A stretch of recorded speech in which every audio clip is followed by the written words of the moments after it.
Many moons ago, I had a little bit of a public spat with the one and only wonderful Mia Friedman, who was on the record as saying, I don't like to play with my kids. She's basically saying the kids are boring. They're not fun to play with. Fun is horrible, especially when the kids are little, but even when they're bigger. I don't want to play with them. They don't want to play with me. It's really, really difficult. I don't know. And then you're exhausted. You're overworked. You're burnt out. You just kind of want to have a bit of me time, and the kids want to play. But there are so many benefits to it, and today we're going to talk about how we're supposed to play with our kids, especially when we sometimes don't want to and have a bad attitude towards it. Stay with us. G'day, welcome to the Happy Families Podcast, real parenting solutions every day. This is Australia's most downloaded parenting podcast where Justin and Kylie Coulson, parents of 6 kids who often want to play, and sometimes we're not that enthusiastic about it ourselves, let's be honest. It's not one of my fave things either. I understand where Mia's coming from. And I think that a lot of times as adults, we're so caught up in the to-do list of our lives that we actually don't stop to smell the roses. Our kids are the perfect barometer to help us do that, but we don't see it that way. So before we get into how to play with the kids, I just want to make the argument about why play matters. And you've got an early childcare background. You probably know as much, if not more, about this than I do, but we've got to make the argument, and this argument doesn't just count for little kids. This is for big kids as well, teenagers, and even for one another as adults. Being playful changes relationships. Being playful changes life. And there's this great quote, I can't remember who said it. I think it was a guy called Rudolf Dreikers, but I might be wrong on that. He said, play is the work of childhood. Yeah. And I used to just go, oh, okay, that's a really simple 5 or 6 word quote. Play is the work of a 7-word quote. But over time, as I've learned more about play, I've realized the depth. Like there's so much complexity. Yeah. So much complexity in that beautiful, simple statement.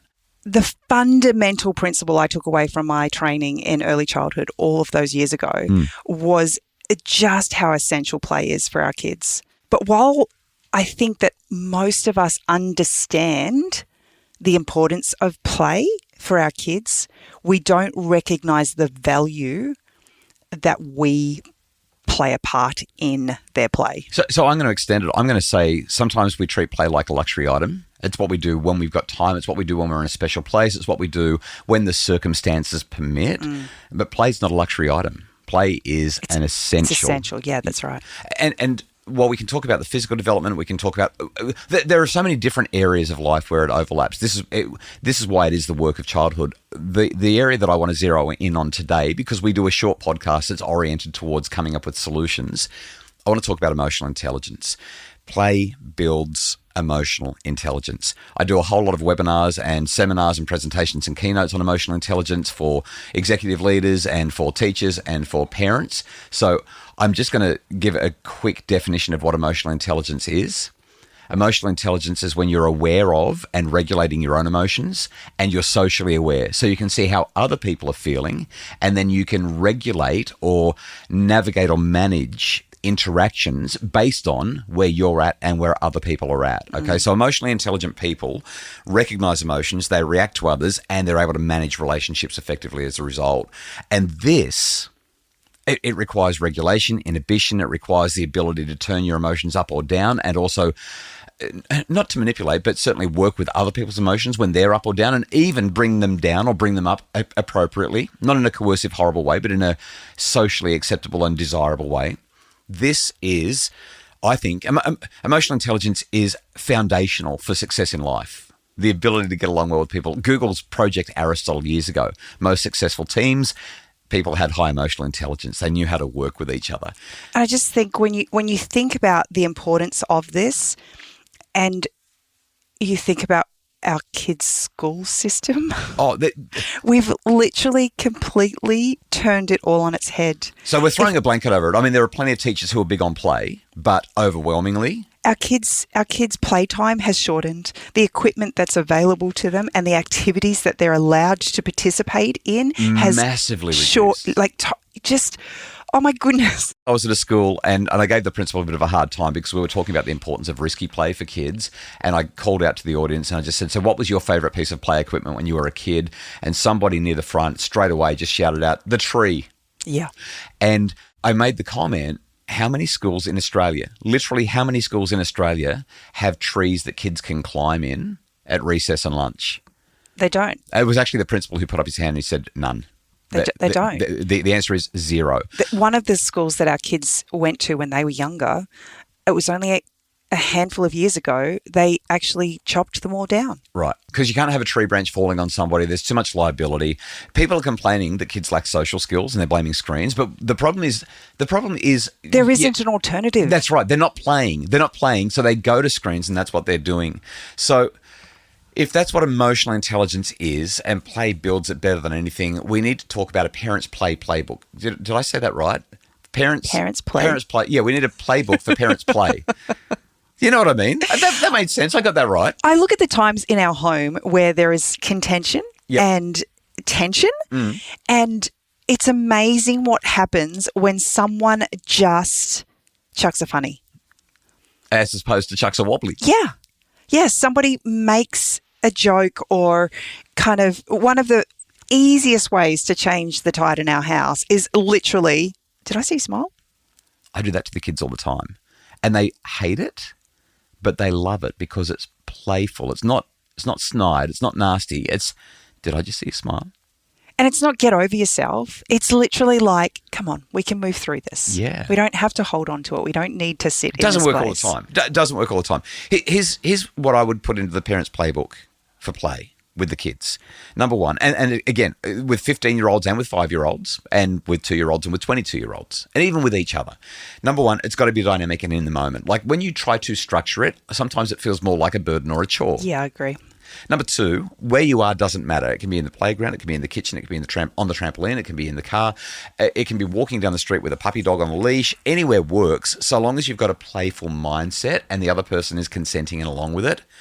I think the key ingredient when it comes to really high quality play is, actually there are two. It's got to be playful for both of you. So when Mia Friedman was saying, I don't like playing with my kids. She's probably saying, I don't want to sit down on the mat and play Barbie dolls with her for the 15th, umpteenth time. That's right. I don't want to do this imaginary thing where we talk about dragons and dinosaurs. Yeah, and I've got to put on voices and I'm going to wear a silly wig. And yeah, that's not play. That's work. Yeah. Whereas play, when it's both of you, there's a linguistic back and forth. There's a toggle that engages creativity. There's a playful attitude. And the play... And it no longer feels like work because it's about connection. Well, it's about connection, seen, heard and valued. That's the definition, right? But specifically, when you think about the most fun play, and I feel like I'm having a bit of an insight live as we have this conversation, the most playful we feel is when we are conversing. So you might be playing Barbies or you might be playing footy or ping pong, but it's not the activity. It's the linguistic back and forth. It's the conversation that makes it playful. You and I can be having a playful game of ping pong, or we can be breathing threatening rantings at one another as we try to defeat each other. One of them is playful, one of them is not. We can be in the kitchen and we can be playfully doing the dishes. Or we can be getting annoyed because I can't believe how many dishes there are and I'm tired. So play is about the attitude we bring and it's about the linguistic back and forth. To me, those are the essential elements of the playbook.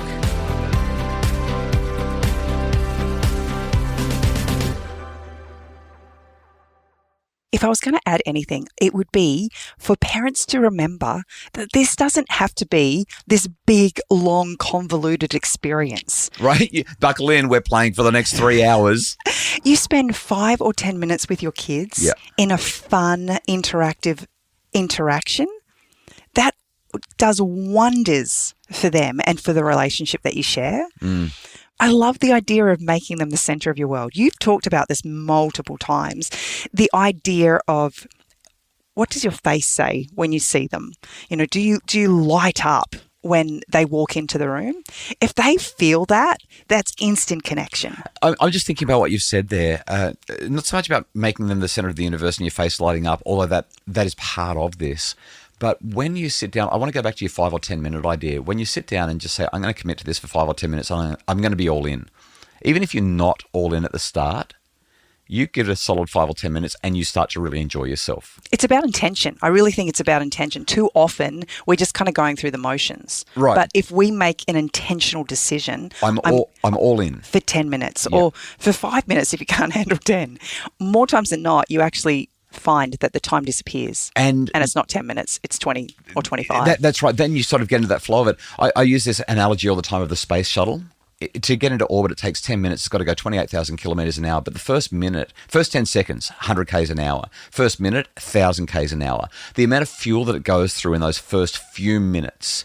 But by the time it's doing 28,000 Ks an hour and it hits orbit and it drops those tanks, and then it's in orbit, it doesn't use any fuel at all, really, when it's in orbit. It only needs enough fuel to come back to Earth once it's finished orbiting. And I think play with the kids is the same. You've just got to get in. You've just got to get through that first 10 seconds, that first 1 minute, that first 10 minutes. Get through that and you're in orbit. It becomes, I'm going to say, effortless. You get into the flow, you get into the moment, and it's beautiful. And Kylie, I think the most important thing to highlight here is a lot of people say, well, I don't have it. I don't have the energy. I'm exhausted. I don't have the commitment. I'm not willing to do it.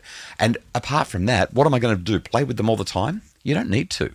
Like once you get through that first 10, 15, 20 minutes, if you need to pull yourself away, your child's cup is full and they're playing, and you can usually set them up with other activities that don't involve screens, and they'll be fine. They'll be regulated because they've had you. They've had all of you. It's worked for them. But I think there's another benefit that comes from it. As adults, we don't actually recognise the power of play in our own lives. We live busy, harried lives, and we've got this massive to-do list, and we don't realise the power of taking a break and finding something to be joyful about. Connection and creativity literally unlock energy. But it also unlocks your children's skills. We need to wrap this up. Our podcast timing, we always go too long. There's so much that we could talk about here. Like we could literally do a 2-hour pod on this. If I was to give you some ideas, these are really simple things, and you're probably actually already doing them, but don't recognise them as being playful. Bedtime book reading, spending time together at the end of the day, reading books, voices, having conversations. And I don't even care if you want to rile the kids up just a little bit with some tickles and some rough and tumble at bedtime. They will be okay. Why? Because they feel connected and it's just good for them. I'm just putting it out there. I know people don't like it. I know it goes against all the sleep rules, but I've found that with our kids, they've always been okay, even if we've riled them up a little bit. Making magic moments out of the mundane. You're really good at this. This is something that I've never understood, never quite gotten my head around, but you do this so well. Whether it's, can you hop on one foot to the bathroom? Can you walk as quiet as a mouse as you go and brush your teeth? Can you blink all the way to the car? Like whatever it is. Doesn't work so well for 17-year-olds, but the 3-year-olds love it. Just giving them a little action to do, and you're increasing their capacity to kind of do tasks. So let's talk about what to do because our time is up. This builds emotional intelligence. It builds relationship foundations, problem-solving abilities, perspective-taking skills. That's what play does. That's why it's the work of childhood. Your task this week, because this is about you making your family happier, is to find a 5 to 10 minute window each day this week where your child can have your full attention and you can be playful. Just choose a really mundane activity and gamify it. Maybe it's getting dressed, maybe it's a car ride, maybe it's cleaning up the kitchen or the living room or the bedroom, and let them lead, let them guide, you support as you say, hey, how can we make this fun? This is not about perfection. This is about connection and presence. And I think you'll get really big returns from what is fundamentally a fairly small investment. Play is not meant to be an overwhelming, oh my goodness, I can't do it, it's one more thing on my list. It's actually part of what we do to integrate happiness into family life, and it helps kids to develop the emotional skills that they need for life. So start small, be consistent, watch their confidence and connection grow. Thanks so much for listening. Happy Families Podcast is produced by Justin Rulon from Bridge Media, and if you'd like more info about making your family happier, you'll find it at happyfamilies.com.au.